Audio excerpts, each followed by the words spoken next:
And I don't know, man, there are some people who have still believe that all elite wrestling has a grudge. उनको लगता है भाई साहब all elite wrestling कमाल की company है, कमाल का रेसलिंग प्रमोशन करती है, भाई साहब घंटा करती है, कुछ भी नहीं करती है कंपनी, दूसरों को एम्बैरस करती है, दूसरों को बेइज्जतियां करती है, दूसरी कंपनियों को लड़ने की ताकत नहीं रखती है, और सबसे बड़ी बात ये कंपनी का जो मालिक है वो टुच्चा है। समझ रहे हो? ये भाषा का प्रयोग तब करना पड़ा बिकॉज इस कंपनी की हरकतें कुछ ऐसी हो रही है। और अब मैं आपको एक और चीज दिखाने वाला हूँ, इसलिए मैं एक वीडियो बना रहा हूँ, लास्ट वीडियो है इस कंपनी के बारे में, sorry. And this is you looking at him, and आप देख सकते हैं कंपनी के एक तरह से कमेंटेटर हैं, लेकिन ये बंदे हैं टोनी शिवानी। ये बंदे, अगर आपको पता ना ये बंदा कौन है, ये बंदा WCW में बहुत बड़ा काम करता था, वहां भी अनाउंसर था, लेकिन यहाँ पर AEW कंपनी के साथ ये शुरुआत से जुड़ा हुआ है।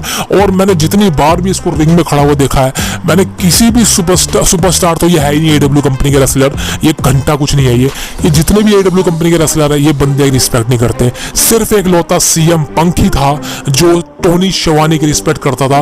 और आप देख सकते हैं इस वीडियो के अंदर ये टोनी शिवानी किस तरह से रो रहा है भाई, आप देख सकते हैं बंदा किस तरह से रो रहा है। ये क्यों हो रहा है पता है? ये बंदा जानता है कि इस घटिया कंपनी से अब निकलने का समय आ चुका है, ये जानता है इस कंपनी को छोड़ने का वक्त आ चुका है। CM पंक ने अपना पॉइंट चुना, CM पंक ने जिस तरह से कंपनी से निकलवाया खुद को, बहुत अच्छा काम किया उसने। और मैं हमेशा से CM पंक को कहता था भाई साहब तू WWE कंपनी के बारे में कुछ मत बोल, वो कंपनी एक बाप लेवल कंपनी है भाई। वो कंपनी में भले ही विंस मैकमैन ने कांड करे हो, लेकिन आप उस कंपनी को गलत नहीं कह सकते यार। They know everything, I know the back stage segment man, I know everything about it. And मैं ऐसे नहीं कह रहा हूँ भाई साहब, मैं ट्रस्ट फैक्ट के साथ बात करता हूँ।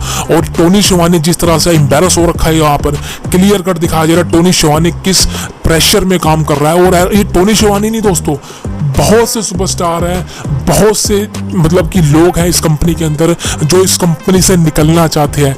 जैसे कि जेड कारगिल थी। जेड कारगिल क्यों निकली कंपनी से? बिकॉज जेड कारगिल को पता था ये कंपनी में कुछ भी नहीं है, छोटी सी कंपनी है, इसका कुछ नहीं पता, कोई फ्यूचर नहीं पता, इसका कोई फ्यूचर नहीं, लेकिन इसका फ्यूचर हमको पता है जो WWE कंपनी है। इसलिए जेड कारगिल ने WWE कंपनी को चुना जो बहुत बड़ी कंपनी है और जिसका फ्यूचर ब्राइट हाथों में है, बहुत ज़्यादा ब्राइट है। बिकॉज भगवान जानता है कि वो सबसे बढ़िया चीज़ क्या है।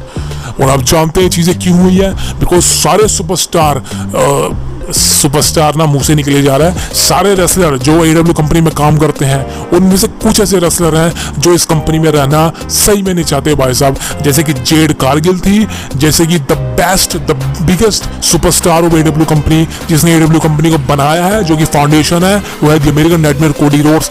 अब आप खुद दिमाग लगाइए, कोडी रोड्स ने इस कंपनी को बनाया, कोडी रोड्स का ये आइडिया था इस कंपनी को बनाने का, कोडी रोड्स ने इस कंपनी को बिल्ड किया, उसी बंदे ने मीटिंग में सब कुछ अरेंज किया। उसने खुद का बोला ये बात कि उस मीटिंग में मैं था जब ये कंपनी को बनाने का बात चल रही थी। तो सोचो जिस बंदे ने इस कंपनी को बनाया, जब वही इस कंपनी को छोड़ के चला गया भाई साहब, तो सोचो ये जो तमाम रेसलर यहाँ पे काम कर रहे हैं जिनकी कोई औकात नहीं है। और अगर आप ये इसकी शक्ल देख लो आप, अब ये कौन है मैं सही में नहीं जानता भाई साहब, इस बंदे ये कौन है साला, लेकिन इस बंदे ने कुछ देख रहा था, मैं ट्रिपल एच के बारे में कुछ मेंशन कर रहा था। ये अबे ट्रिपल एच को कंपेयर कर रहा है यार। अबे ट्रिपल एच जानता है तेरा दद्दू है वो। ट्रिपल एच पता कौन है बेटा तेरा को यार? क्या यार, अबे लेवल तो देख ले, अबे चूजे लेवल तो देख ले, तेरा नाम क्या है तो बता दे, मैं तो तेरे को जानता था कि नहीं, तू है कौन? भोंदू सा लग रहा है मेरे को तू। ट्रिपल एच से पंगा लेगा बे तू। और मेरे को एक बात समझ नहीं आती, रिने यंग, जी हाँ रिने यंग ही बोलूंगा, रेने पैकेट नहीं बोलूंगा भाई, रिने यंग। अबे तू क्या कर रही है इस कंपनी में भाई? तू क्यों नहीं, क्या बोलूं यार, तू पागल हो चुकी है। तेरा पति तो जॉन मोक्सली पागल हो चुका है, तू भी लगता है मेरे को पागल ही हो चुकी है, तभी तू इस कंपनी में आ गई।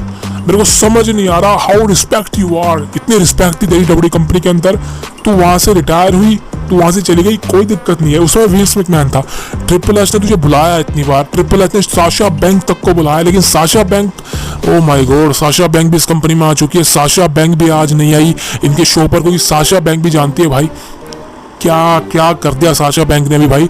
मैं क्यों बहुत बार मैंने इस बारे में बात भी करी है कि साशा बैंक सबसे बड़ी गलती कर रही है यहाँ पर एडब्ल्यू कंपनी में जाके, बहुत बड़ी गलती कर रही है। बिकॉज उसकी प्रॉब्लम विंस मैकमैन के साथ थी, लेकिन विंस मैकमैन कंपनी को छोड़ के चला गया है, कंपनी ने उसको हटा दिया है। ट्रिपल एच बहुत बेस्ट बंदा है भाई, उसके अंडर में काम कर लेती, बिकॉज सारे जेड कार तक काम कर रही थी, बड़ी सुपरस्टार। और बात करें सीएम पंक, जो बंदा कभी भी डब्ल्यू कंपनी में आने का सपना तक नहीं देखता होगा, बिकॉज किसकी वजह से, विंस मैकमैन की वजह से वो बंदा कंपनी में क्यों वापस आया पता है? वो इसलिए वापस आया बिकॉज ट्रिपल एच कंट्रोल के अंदर है। और खुद ट्रिपल एच ने ये बात कबूली है कि मुझे तो पता ही नहीं था कि सीएम पंक आने वाला है। खाली सीएम पंक की बात ब्रूस पिक्चर से हुई है, और सर्वाइवर सीरीज के 1 मिनट पहले सीएम पंक ने कॉन्ट्रैक्ट साइन किया है। तो आप खुद दिमाग लगा सकते हैं कि जब सीएम पंक जैसा बड़ा नाम इस कंपनी में रिटर्न कर सकता है, तो भाई साशा बैंक तूने क्यों चुनी है कंपनी? मैं भाई अब कुछ नहीं कर सकता, लेकिन तुमने सबसे बड़ी गलती करी है एडब्ल्यू कंपनी को चूज करके। देखिए मैं यहाँ पे हेट नहीं करता इस कंपनी को, लेकिन इस कंपनी की हरकतें बहुत गंदी है यार, बहुत गंदी हरकत है इस कंपनी की, सही कह रहा हूँ। आप जाके रिवील हुई है भाई, और इन्होंने सबसे बड़ी कुल्हाड़ी मारी है अपने पैरों पर सीएम पंक की टेप को रिवील कर सबसे बड़ी गलती करी है इन्होंने। इनकी धज्जियां उड़ा रखी है यूट्यूब पर, अब जाके देख लो भाई साहब। कोई इस कंपनी को पसंद नहीं करता अब। इस कंपनी के फैंस जो थे ना, फैंस वो भी गिने चुने रह चुके हैं, उनको ही पता है भाई साहब कुछ नहीं है, क्राउड है नहीं है, ऑडियंस है नहीं, टिकट सोल्ड आउट होती नहीं है। 2-2 हजार इनकी अरीना के अंदर क्राउड आता है, खुद सोचो। और डब्ल्यू कंपनी से कंपेयर करेंगे 25-25 हजार उनकी रो की अरीना होती है। सोचो यार क्या मजाक लगा रखा तुमने यार, है? ये कह रहे कि ऑल इन के अंदर एक बंदा मेरे को कमेंट करता है, और मैं बंदे की इंसल्ट नहीं कर रहा हूँ, वो अपनी जगह ठीक है। उस बंदे ने मुझे कमेंट किया कि भाई साहब आप एडब्ल्यू कंपनी को हेट क्यों करते हो? आप डब्ल्यू कंपनी के फैन हो, इसका मतलब आप एडब्ल्यू कंपनी की हेट करते हो।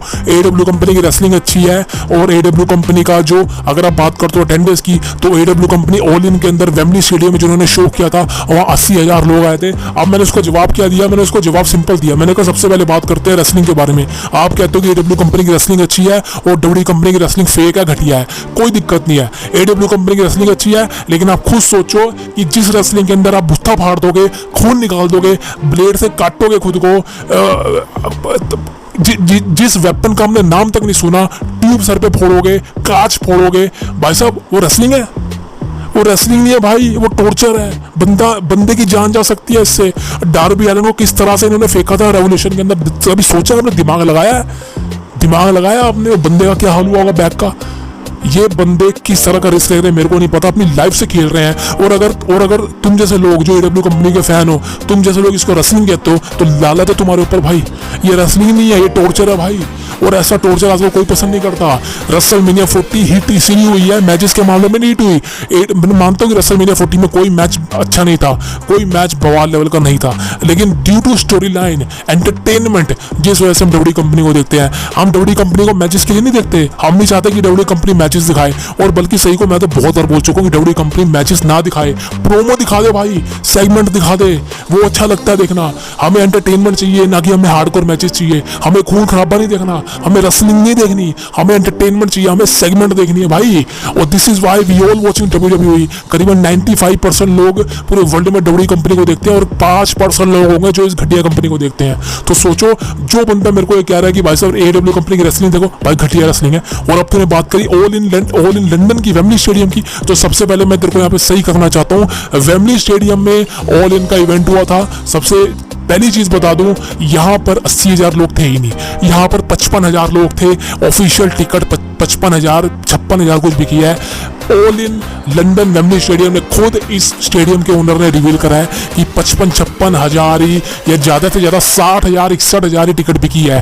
और जब टिकट इतनी बिकी है तो भाई फालतू लोग कहाँ से चढ़ा गए? या तो तुमने फ्री में उनको घुसा दिया होगा कि हाँ हमारी स्टेडियम बड़ा लगे, और आप इनके शो देख लो, इनका स्टेडियम देख लो, मेरे को घंटा नहीं पता चल रहा है यहाँ पे ऑडियंस बैठी है नहीं बैठी है। तो कहाँ से 80,000 लोग बैठे? कुछ नहीं बैठे। चलो ठीक है, 80,000 लोग बैठ गए, चल ठीक है भाई साहब, यूएसए के अंदर स्टेडियम बनाओ ना।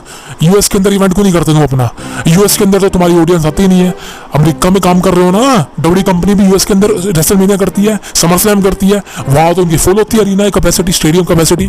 लेकिन अगर तुम्हें इतना घमंड है डब्ल्यू कंपनी के अंदर, तो ठीक है, टोनी खान के चट्टो बट्टो एक काम करो, उसको इतना बोलो कि ऑल इन या किसी भी इवेंट को स्टेडियम में करवाए, और यूएसए के अंदर करवाए, किसी भी स्टेडियम में। पहली बात तो वो स्टेडियम बुक ही नहीं कर पाएगा, इतनी औकात नहीं है उसकी, छोड़ो उसको। अगर इतना ही है तो किसी भी स्टेडियम में बुक करे यूएसए के अंदर, और टिकट सोल्ड आउट के हमें नंबर दिखा दे, हमें ऑफिशियल दिखा दे भाई, भाई साहब कुछ नहीं बिकने वाला, कोई टिकट सोल्ड आउट नहीं होगी यूएसए के अंदर इनकी। इसलिए लंदन में अपना 1 साल पहले इवेंट अनाउंस कर देते हैं, हमारे अगले साल भी हम ओलिन में आने वाले हैं, अगले साल भी हम वेम्बली स्टेडियम में आने वाले हैं। बिकॉज उनको पता है भाई साहब लंदन के लोग हैं, इंटरनेशनल भी लोग हैं, 1 साल में एक बार इवेंट होना है, टिकट तो सोल्ड आउट हो ही जानी है। 1 साल पहले टिकट सेंटर खोल देंगे और 1 साल में लोग पता है पूरी टिकट तो बुक कर ही देंगे। हिम्मत है ना, 10 दिन पहले बुक करो, 10 दिन पहले टिकट सेंटर खोलो ना तुम, और यूएसए के अंदर स्टेडियम में करो शो, मानता हूँ तुमको मैं, तुम कर ही नहीं पाओगे, तुम्हारी तुम कुछ नहीं है भाई, कहा तो कुछ नहीं तुम्हारी, छोड़ो उसे। तो दोस्तों ये थी आज की वीडियो, उम्मीद आपको वीडियो पसंद आएगी तो please subscribe the cult of wrestling for the latest news about WWE। See you tomorrow.